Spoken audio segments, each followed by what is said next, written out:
St David's Cathedral is situated in St David's in the county of Pembrokeshire, on the most westerly point of Wales.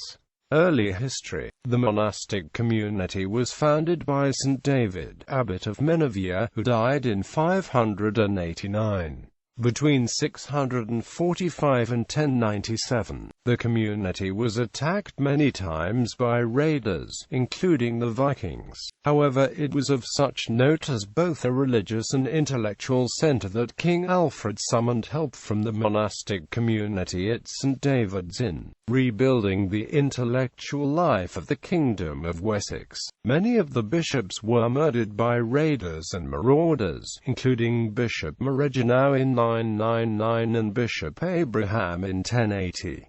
The stone, which marked his grave, known as the Abraham Stone, is intricately carved with early Celtic symbols and now on permanent display within the cathedral exhibition at Porthwhite.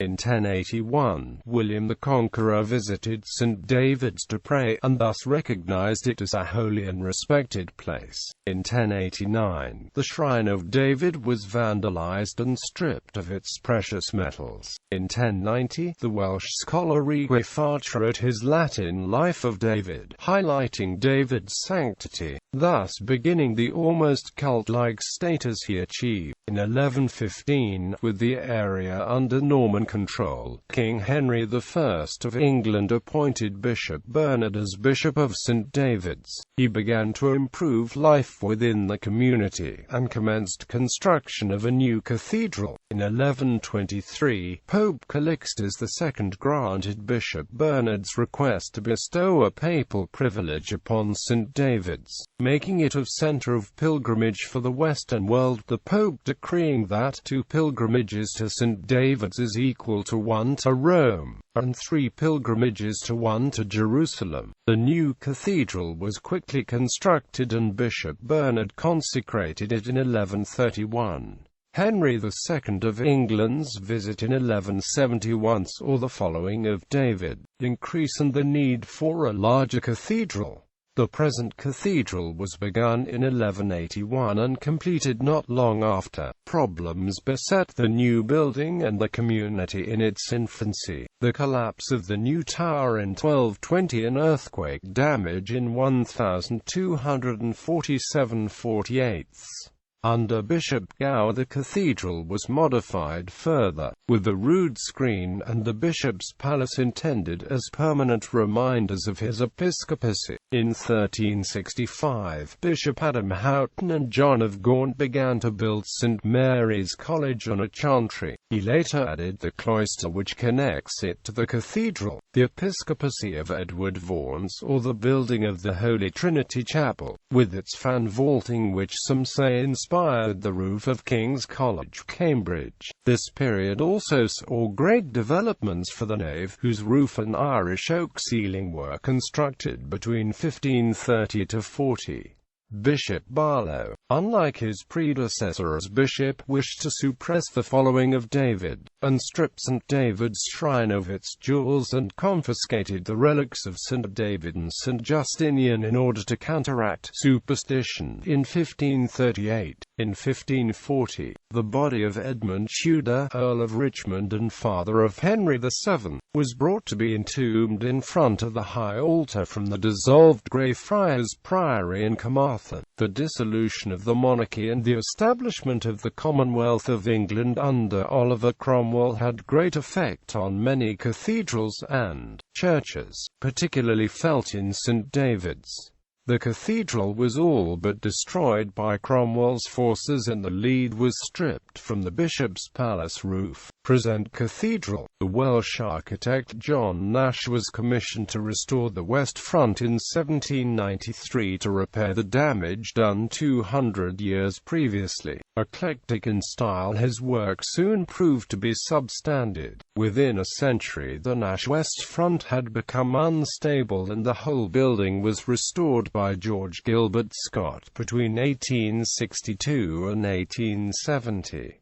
The Lady Chapel was restored by public subscription in 1901, and the eastern chapels were restored through a legacy of the Countesses of Maidstone between 1901 and 1910. The cathedral suffered the pains of disestablishment in 1923, as did the whole church in Wales. The diocese was made smaller by the removal of the Archdeaconry of Brecon to form the new Diocese of Swansea and Brecon. However, this left a large area as a diocese to govern, and St. David's began to deteriorate as the centre of the diocese. Being nowhere near the centre, the bishop's residence had been at Carmarthen since the 16th century, but administration and the focus moved from the cathedral to the diocese's now largest town. The 1950s saw the appointment of the Reverend Carl Whitland Davies as dean, appointed in his 30s. His driving vision and energy was short-lived, as he was offered what then was believed as a preferment as Archdeacon of Oxford, but did not leave the position for the rest of his service in the church. The cathedral began to have life again, and the famous Welsh youth pilgrimages to St. David's led many to a life of service in the church and provided the church in Wales with inspired clergy for a decade following. The 1960s saw the restoration of St. Mary's College as the Cathedral Hall, for the use of the cathedral parish and for use as an area for art exhibitions and poetry readings. It was dedicated by Archbishop Edwin Morris in 1966, and the inaugural event was a poetry reading by the renowned poet R. S. Thomas, who served as a vicar in the Bangor diocese. During the 1980s, a number of official events in cathedral life took place. In 1981, Charles, Prince of Wales, visited to celebrate the 800th anniversary of the consecration of the cathedral, and on Maundy Thursday 1982, Queen Elizabeth II distributed the Royal Maundy at the cathedral.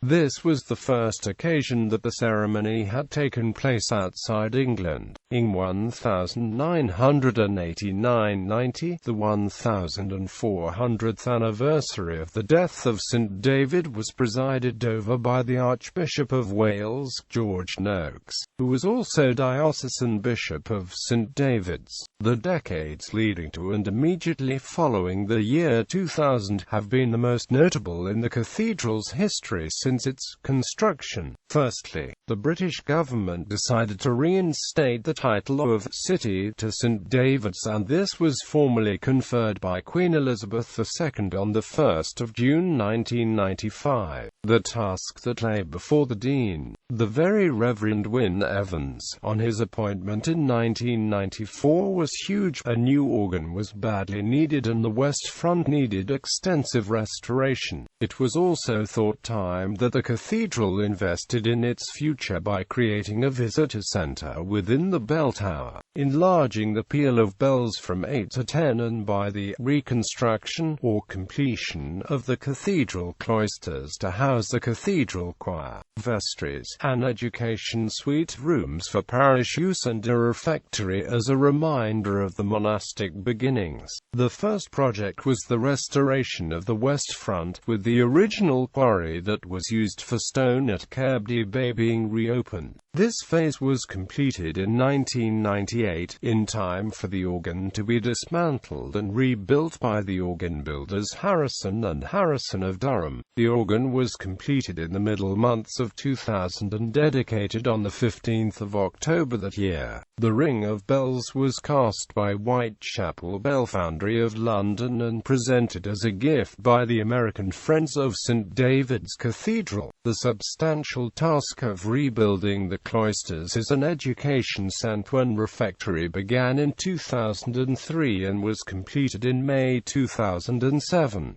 The translation of Wyn Evans from dean to bishop led to the appointment of Jonathan Lean as dean in 2009. The bells are not hung in the central tower of the cathedral but in the old gatehouse Porthwait O'r. There are 10 bells, with the heaviest weighing 2,400 weight -3 QR 25 pounds in D. The back 8 bells were cast in 1928 by Mears and Amp, Steinbank, London, and 2 trebles added in 2000 cast by Whitechapel Bell Foundry, London.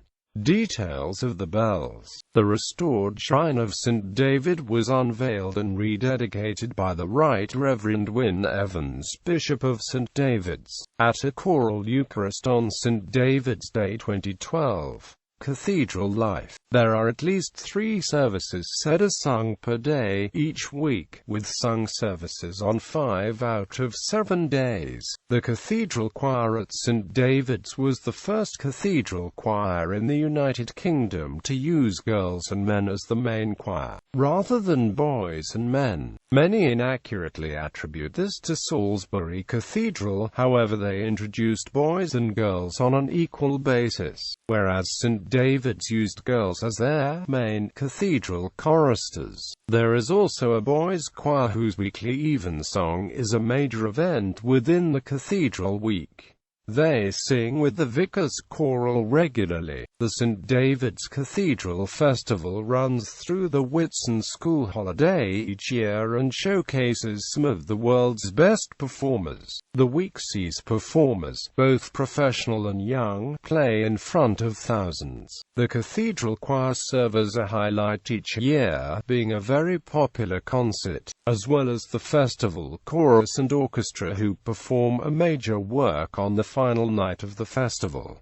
List of deans. Before 1840, the senior residentiary cleric was the precentor and not a dean due to a complication during the dissolution of the monasteries. Since 1840, the title dean has been appended to that of precentor. Hence, the deans of St. David's are formally the dean and precentor, and the seat being on what is normally regarded in most places the cantoress side, with the stall in choir reserved for the bishop.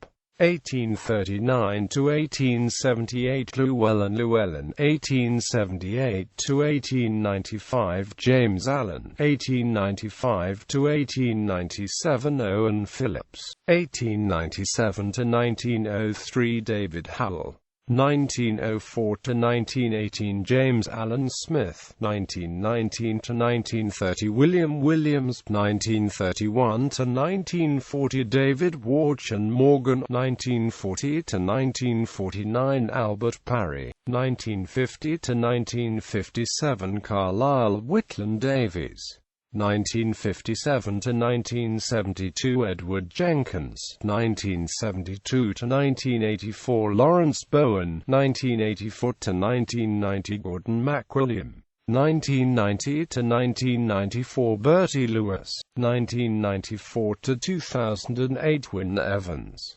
2009 present Jonathan Lean. Local legends.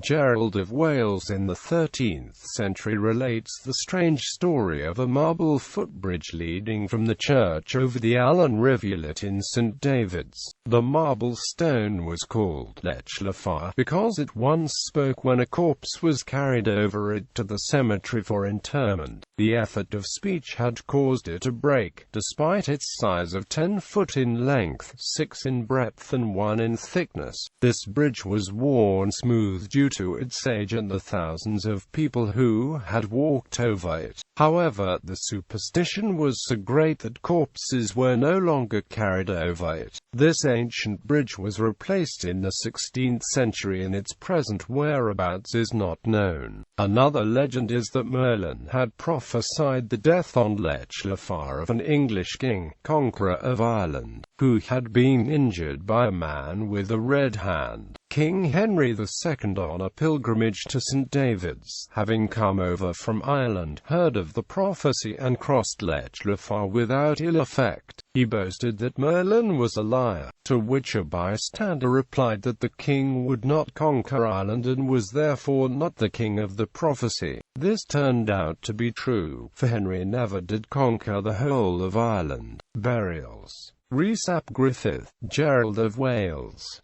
Thomas Fastolf, Adam Houghton, Edward Vaughan, Benedict Nichols, Edmund Tudor, 1st Earl of Richmond. Organ. A specification of the organ can be found on the National Pipe Organ Register.